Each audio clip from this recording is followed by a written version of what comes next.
G'day friends and fans, and welcome to Dave Talks Stuff, Ukraine War Update for the 19th of October 2025. I'm your host, the author, David Applegate, author of the books Boyhood Arcade, Power Games, Into the Earthbound, and Erotic Tales from the Empire. Part 1 available now, Part 2 coming soon. And before I continue, a big shout out, thank you, and plea for you to support the channel. Thank you to those who do support the channel. Of course, you can support me through all the links in my link tree. Now, key events. Somebody fired an artillery piece. Did it make a difference? Do people care? These are important questions. Ukraine and its supporters don't actually know what's going on. You see them posting their support for Ukraine. They'll pick one news article which may or may not be true, and let's face it, a lot of the time they are not, because, every accusation by a Liberal is a confession. Every time they talk about Fox News talking points, turn on CNN, take some notes. Go to a neutral news site or a news aggregator, and you'll find multiple perspectives, and you'll soon find Ukraine isn't winning. Even their own maps tell you they're not winning. And many economists are saying, well, yeah, the Russian economy, it's actually hard to know where it's at, but it's definitely growing and getting better. And as for the setbacks Russia had, they're still within expected norms for war, and Ukraine has suffered trillions of dollars in damages. The fighting definitely continues, and Russia definitely advanced. Even the Institute of War, probably every think tank in Washington is all admitting quite part out loud, and that is Ukraine is not winning. And that it has been slowly ground by a methodical war machine that is deliberately going slow. They recognize this fact. They've seen time and time again. They've seen all the tanks and everything that Russia's parked and hasn't used.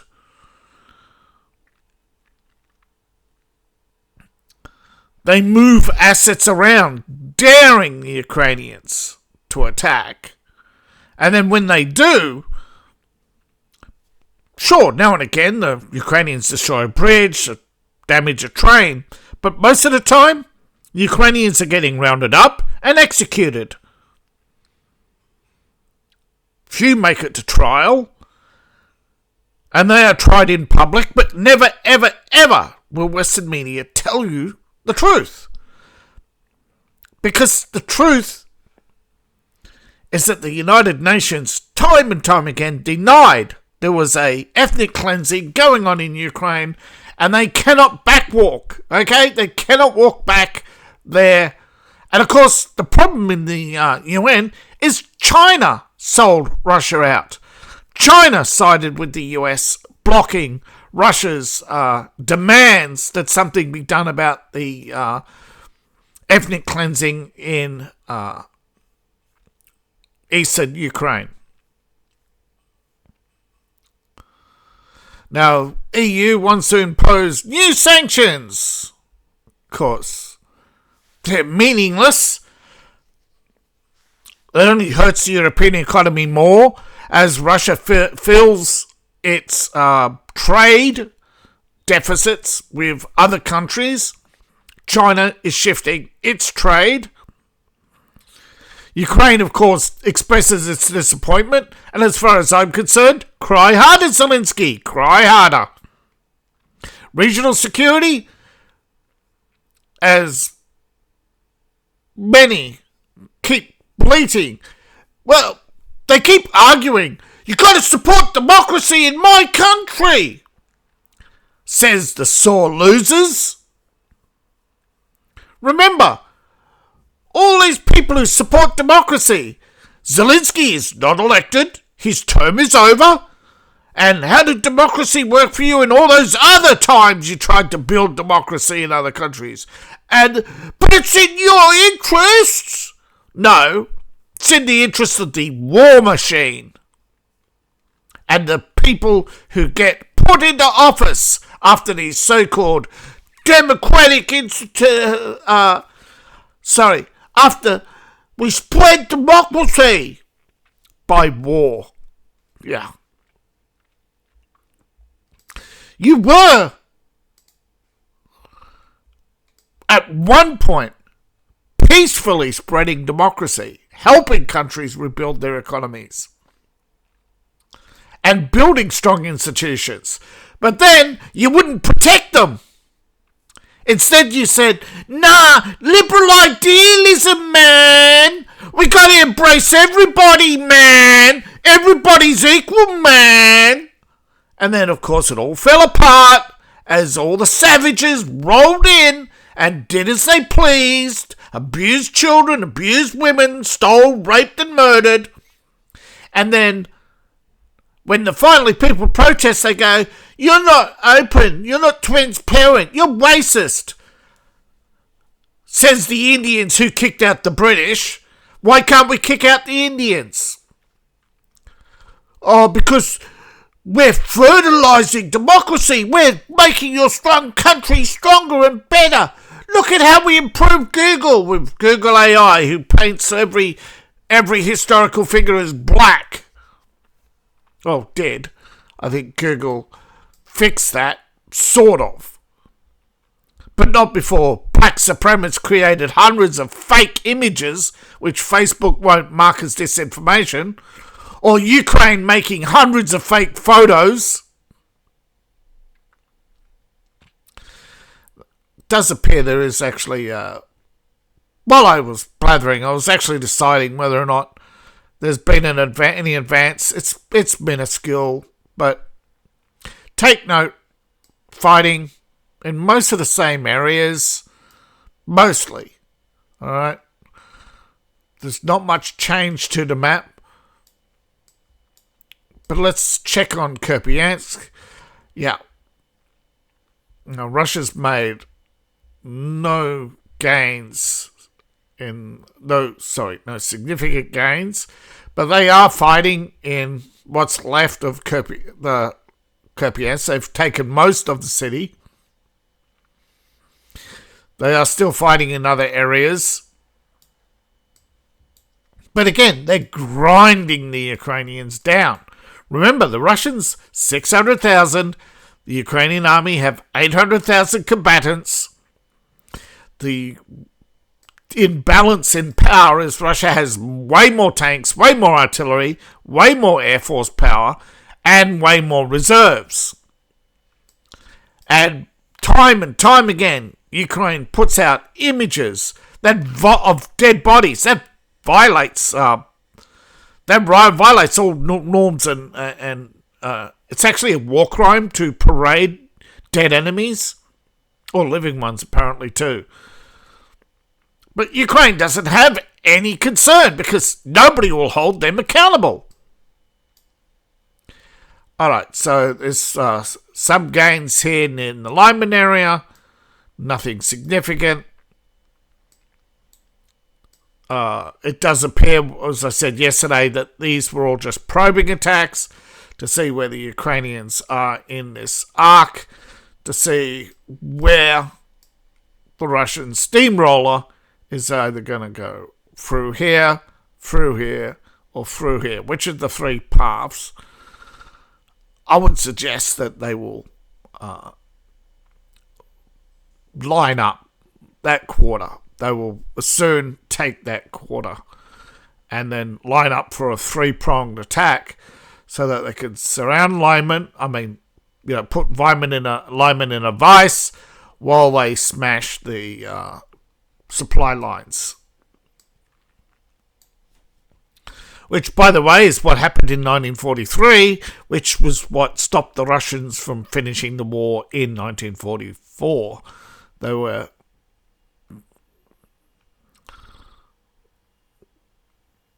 anyhow, Seversk under pressure, but no further significant advances. Nothing really to report here in Konsk either. It's all the usual. There's fighting. There is now where it's at is some advances, obviously, which is but still it's outside, not inside, but still advances. With a pocket of Ukrainian resistance here. But the main part is Russia's taken more blocks in Pokrovsk. Not many, but still it is more blocks.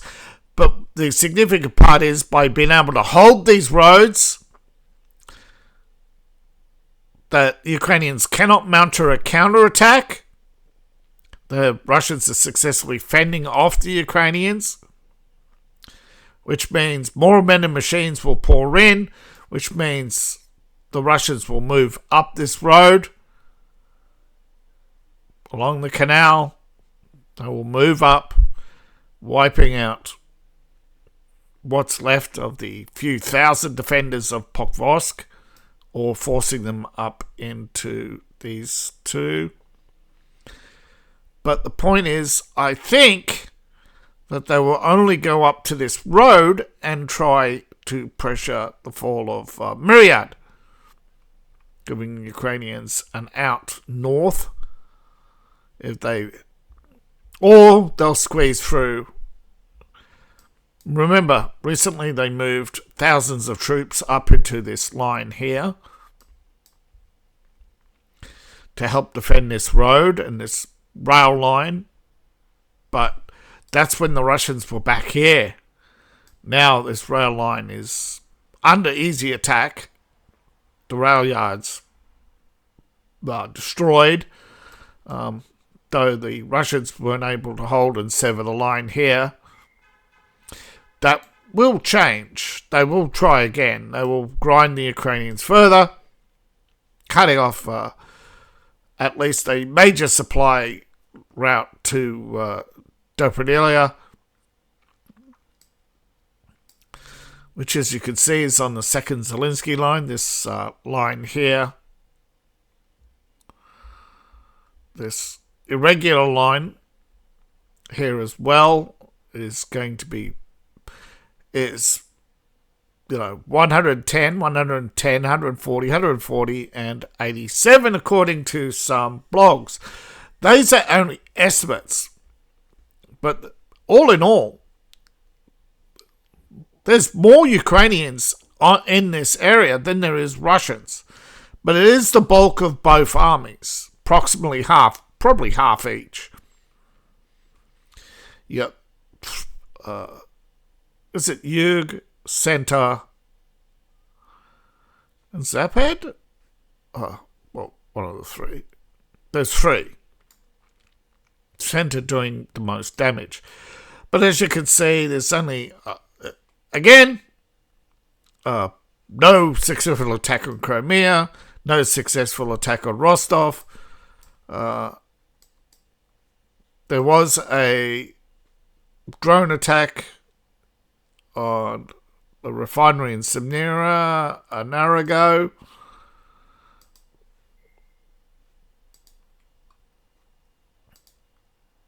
They claim occupied. That's Russian territory.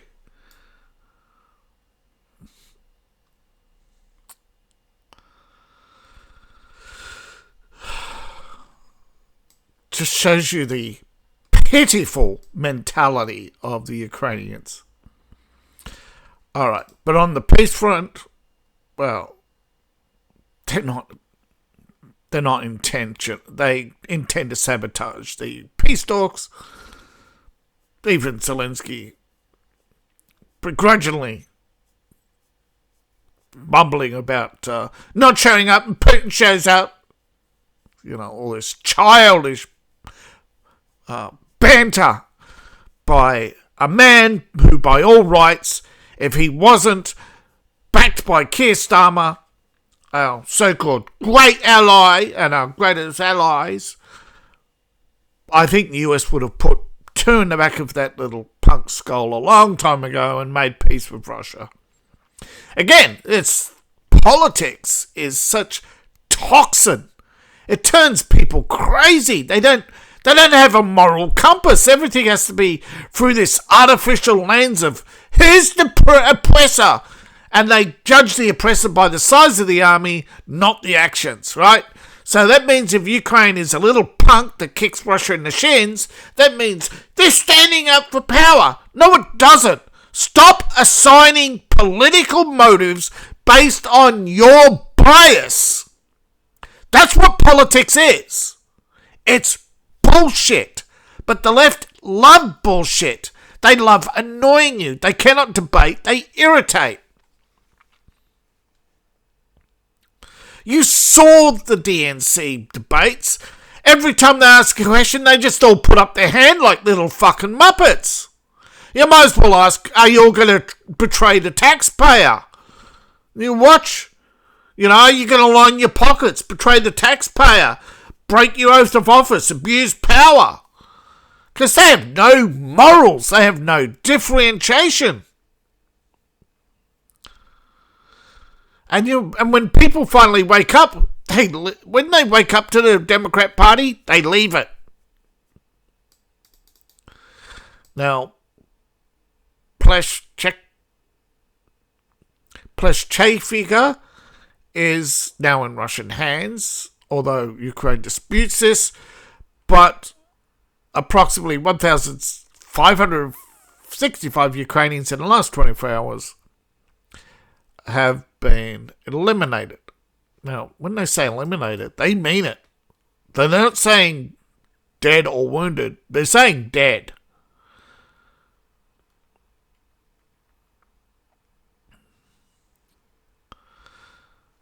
They've also, they've also taken another town. But they don't get marked off half the time. They don't get acknowledged half the time. A lot of them are not significant, though. But it's still every day. Russia is advancing little bit by little bit, and Ukraine is bleating and bleeding. And all they could do is go on Twitter and cheer how they're murdering Russians and how we cannot stop murdering Russians until there's no more Russians. And the left clap. Now, if we replaced Russians with blacks or Muslims, it's Russians and Jews, and they clap, And a lot of people on the right clap too. But they're not on the right. This is the problem. We have so many phonies on the right.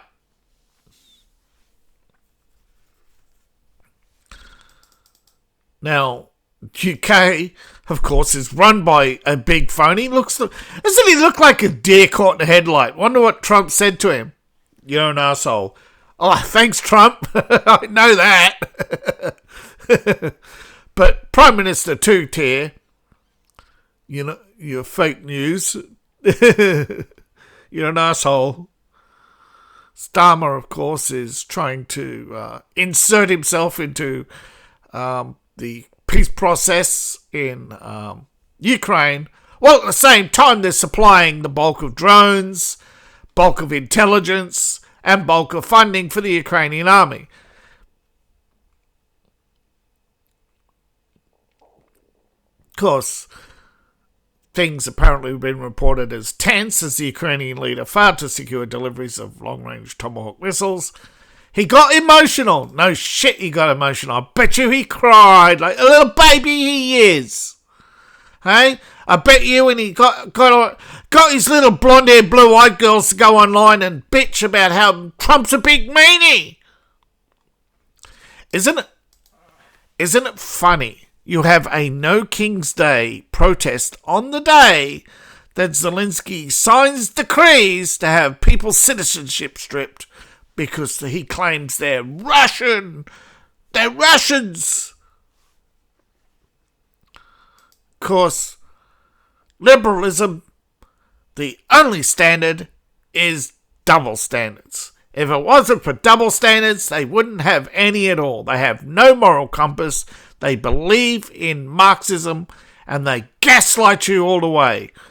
But in the UK, more and more people, even the moderates in the Labour Party, are sick of this man. He's a serial liar, and you know who? Remember when Marxists used to cry about how war is the tool of the banks and the oppression and the tool of oppression by the elites, where they send the working class to die, and that the working class on both sides should unite? Yeah, they're calling for more dead Russians. They cheer. You see them on Facebook all the time. They're degenerates. Now, Serbian president has warned that the summit between Russian president and United States president is likely to be historic, but undermined by other EU member states who consistently toe the party line, while Hungary has consistently opposed Brussels' policies towards Russia, confrontational policies, I should say.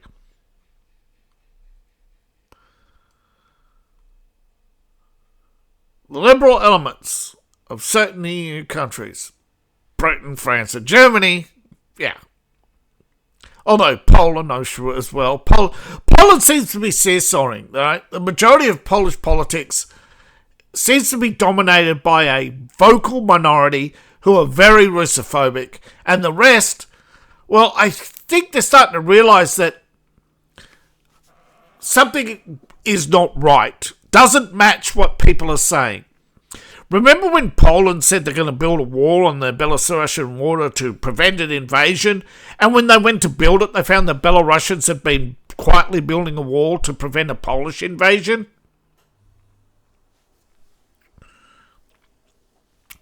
Now, of course, the Poles built a better, more well-funded wall than the Belarusians, but still, people started asking, why is Belarus building a wall to keep us out? And then they read, wait, we're building a wall to keep them out, but we hire Belarusians to pick our crops seasonally. Why? No, hire Ukrainians. But the Ukrainians won't do the job. Or if they do, they demand more wages and less work hours. They constantly complain that they don't get special treatment. And they want to stay in hotels.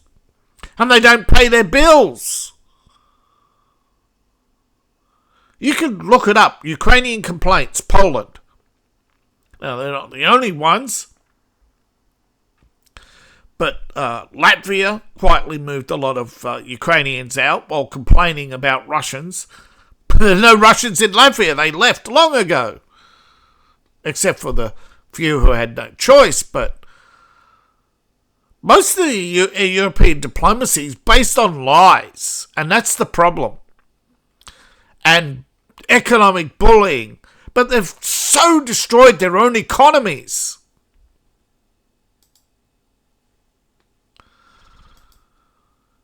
Again, this is because they have the arrogance of a lawyer. The argumentative arrogance of a lawyer and the performative arrogance of overpaid performers. They think that the economy should be theatres and lawyers and artisans. The problem is that the most productive, right? There's almost nothing, right? There's no music there's no books, there's no play. They don't want new books. They don't want new plays. They want this bubble of this elitism where they sit there and watch their Shakespeare and they have their operas and they have their little David Lloyd Webbers and their little Oh, yes, and they did admit, for a while they admitted JK to their little club, but they want to, quietly push that out. And for a while there was a bit of pop culture, but they're quietly destroying that too. But that's service industry, and they've destroyed the video game industry in the West. And again, they're handing it to China and Saudi Arabia. And they say, oh, it doesn't matter. You're destroying our culture. And all they could do is, well, we'll make it up on war profits on Ukraine. But Ukraine war won't last much longer.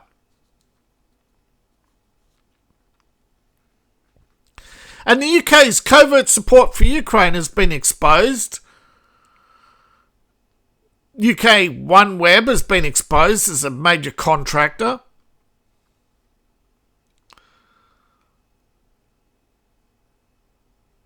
And you know what? OneWeb,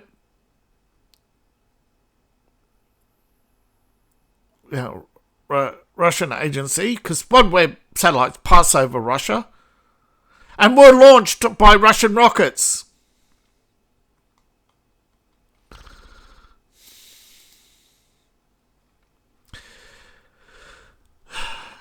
As you can see, this is the situation in Ukraine. Bloody and muddy.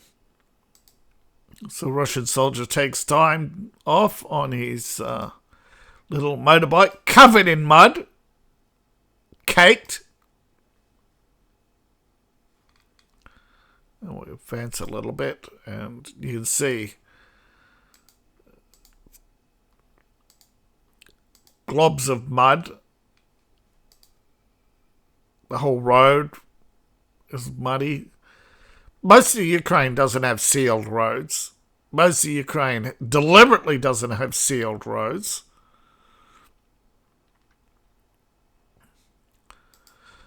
But the weather for Ukraine is, of course, decreasing in temperature.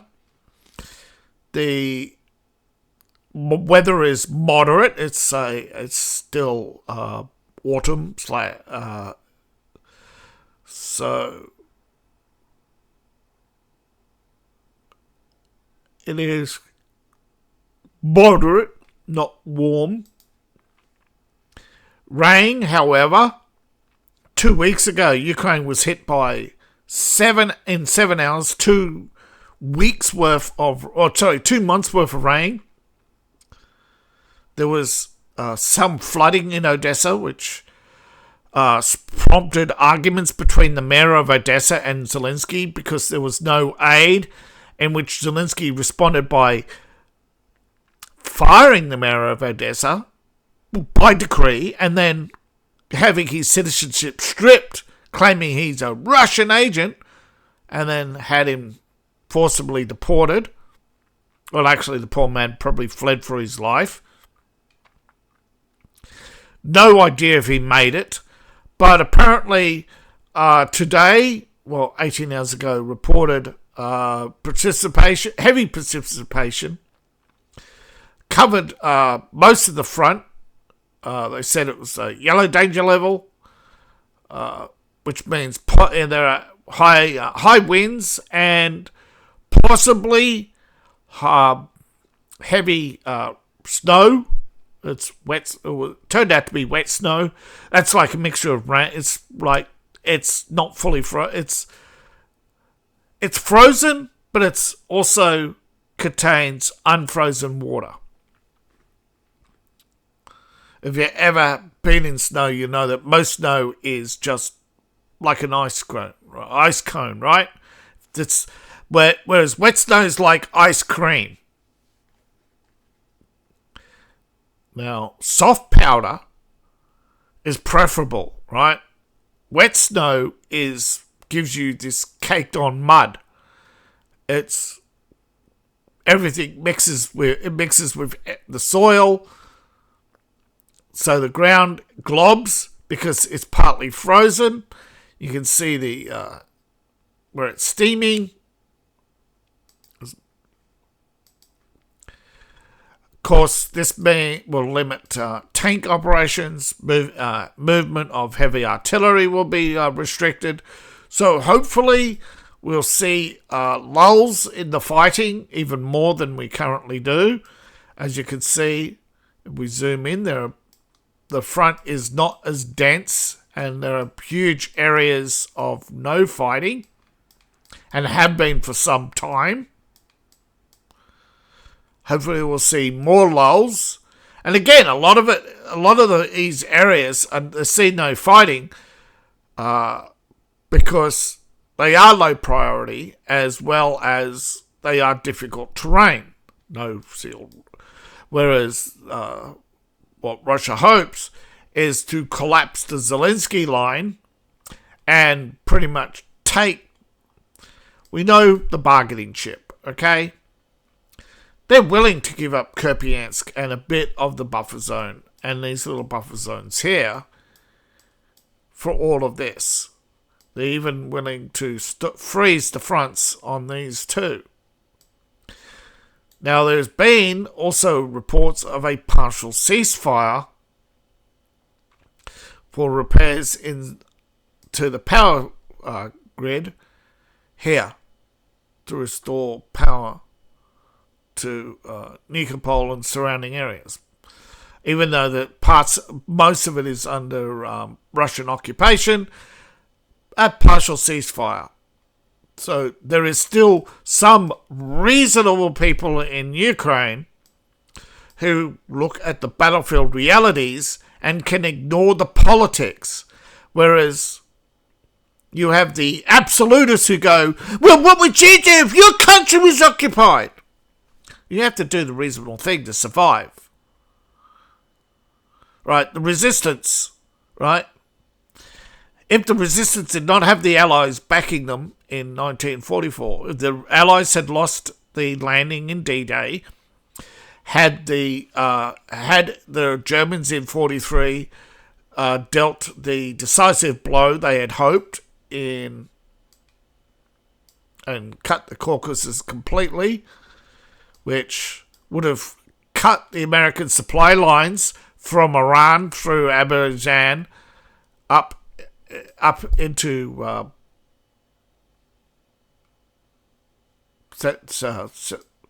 what is now what's this? Turkmenistan. See, when this was Soviet Union, right? Huge supply lines in here. Had the Germans broken through here, gone into Iran, smashed the American army, which was only around 100,000 compared to the millions that the Germans had allegedly deployed, were able to hold the line from Estonia all the way through, instead of going for Moscow, hold the line through, smash the supply lines from Tehran, and then cut off the supplies into Kurdistan, they would have cut half the Russian production. But the Germans did not put money into cheap bombers. They put their money into expensive tanks, which took too long to produce. And this is why Russia then cut out the KV-11. And this time they've turned around and cut the T-14. They cut the heavy tank, realizing that Ukraine is too muddy and too bloody for heavy tanks. Even the T-90, we're going to see a lot less tank activity over the coming months until the freeze. Probably see a January offensive if we get that far. But I think every day Putin is weighing his options because he knows the situation is not static. He knows that China's economy is far worse condition than Xi has admitted privately.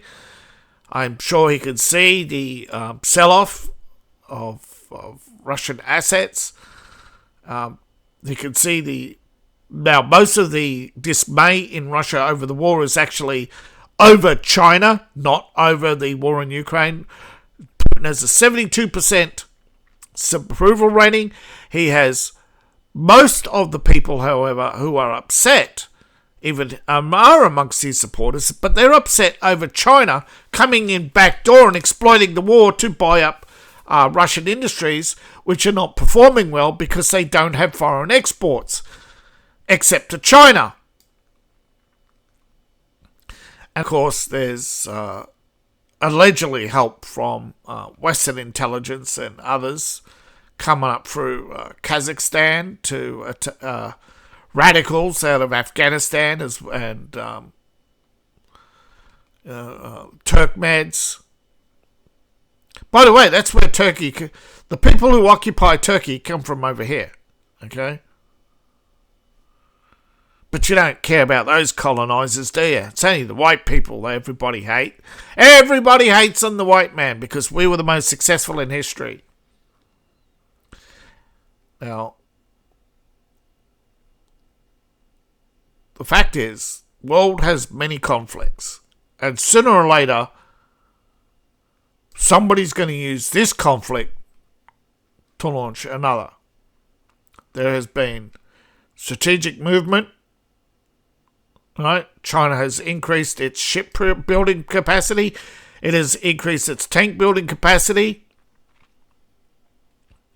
China, again, is not worried about the poor quality of its equipment.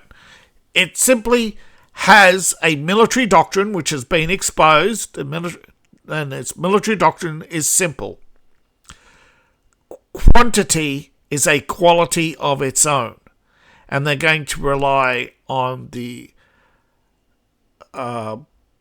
lessons learnt from the Ukraine war and production in Ukraine to cause dismay, right? They want to escalate the war in Ukraine to basically have Russia neutralize Europe, hoping that China combined navies will be combined navies of Philippines, Vietnam, Japan, South Korea, and the US. But of course, South Korea will be neutralized by North Korea. They're hoping that India will remain neutral, that Vietnam will bow out with pressure from, and Thailand and other countries will be under pressure from Cambodia and Myanmar, that China will create enough escalation and basically forced capitulation of Taiwan without going to actual war, but to cause more wars elsewhere to neutralize. Which, of course, there's the possibility China will invade Nepal again outright, instead of just sending in agents of influence, which backfired on them dramatically and caused with the seizing of the internet to shut down the unrest, caused even more unrest and caused the Nepalese government to collapse. But we shall see, because right now there is always the possibility the Russian lines can collapse, but so far they've remained pretty steady. Most of their flanks are not exposed. Their supply lines seem to be well disciplined, and Ukraine is only making pinprick attacks, and the world is full of cope right now. They don't know what to do. If there's further escalation in Syria or Venezuela or Israel, Palestine, we may see another outbreak or another flare-up in Afghanistan, Pakistan, or Cambodia, Thailand. China has to do something, or their economy is further exposed. The Ukraine war is just a prelude. It's a test. Just like the confrontation in Crimea in 1917, just like the confrontation with Greece in 1924, the Spanish Civil War, these were all prelude wars. They were all deliberate to neutralize countries, to prevent both sides hoping to neutralise enough other countries so that Germany would be isolated, or France would be isolated, or that England would be too busy defending its empire to interfere with the war between France and Germany. Either way, people are plotting more. If you don't believe in conspiracies, fine. But they rely on the fact that you don't believe in them. Because, after all, what can you do about it?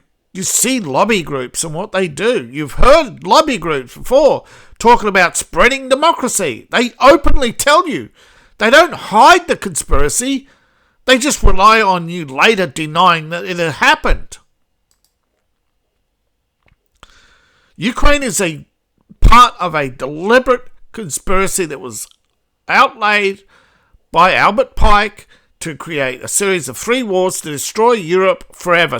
Because in their mind, Europe was the threat to the New World Order. That Europe would not capitulate to a globalist government because it threatened old empires.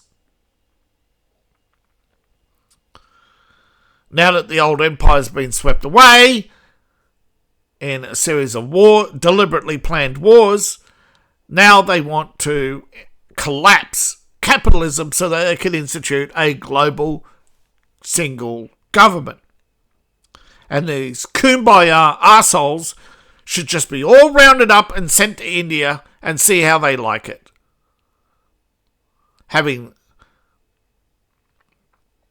Thank you for watching. Please like, share and subscribe. Please support the channel. I appreciate each and every one of you. But I need your financial support. Ad revenue is dismal and most months non-existent.